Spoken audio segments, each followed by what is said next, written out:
नमस्कार दोस्तों। साथियों, राजा हरिश्चंद्र की कथा भारतीय परंपरा में सत्य, धर्म और त्याग की सबसे बड़ी प्रभावशाली कहानियों में गिनी जाती है। यह कथा हमें सिखाती है कि सच्चाई के रास्ते पर चलना आसान नहीं होता, बड़ा मुश्किल होता है, लेकिन अंत में वही सबसे बड़ा धर्म बन जाता है, वही सबसे बड़ा धर्म होता है। अयोध्या में एक महान राजा हुए, राजा हरिश्चंद्र। वे अपने सत्य और वचन के लिए पूरे संसार में प्रसिद्ध थे। उनके राज्य में प्रजा सुखी थी, न्याय सबको मिलता था और धर्म का पालन पूरी निष्ठा के साथ किया जाता था। एक दिन महान ऋषि विश्वामित्र ने सोचा कि हरिश्चंद्र सच में इतने सत्यवादी हैं जितनी उनकी ख्याति है। उन्होंने राजा की परीक्षा लेने का निश्चय किया।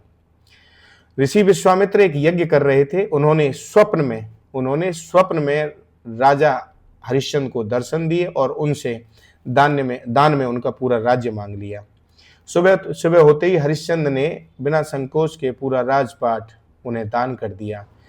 राजदान देने के बाद विश्वामित्र ने कहा, दान तभी पूर्ण माना जाता है जब तुम मुझे कुछ दक्षिणा भी दोगे। अब हरिश्चंद्र के पास कुछ भी नहीं बचा था, फिर भी उन्होंने वचन निभाने का निश्चय किया। उन्होंने समय मांगा और अपनी तारामती और पुत्र रोहितास के साथ राज्य को छोड़ दिया। दक्षिणा चुकाने के लिए राजा हरिश्चंद्र ने एक अत्यंत कठोर निर्णय लिया। उन्होंने अपनी पत्नी और पुत्र को एक ब्राह्मण को बेच दिया। तारामती एक दासी बन गई और रोहितास भी उनके साथ चला गया।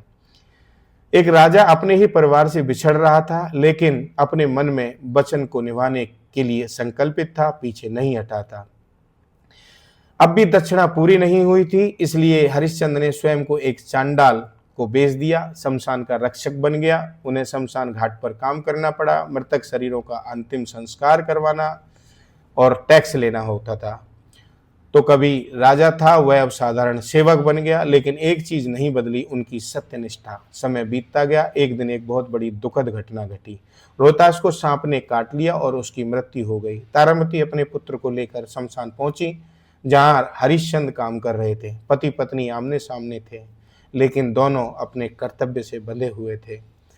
हरिश्चंद्र ने कहा, शमशान में अंतिम संस्कार के लिए टैक्स देना होगा। तारामती के पास कुछ भी नहीं था। उन्होंने अपनी साड़ी का आधा हिस्सा देने का प्रयास किया। यह दृश्य इतना मार्मिक था कि पत्थर भी पिघल जाए। लेकिन हरिश्चंद्र अपने धर्म से नहीं डिगे, अपने धर्म से नहीं हटे। तभी आकाश में एक दिव्य प्रकाश हुआ। देवता और ऋषि प्रकट हुए। स्वयं इंद्रदेव और विश्वामित्र वहां आए। विश्वामित्र ने कहा, हे राजन, आपने हर परीक्षा में सत्य का साथ दिया। आप सच्चे अर्थों में सत्यवादी हैं।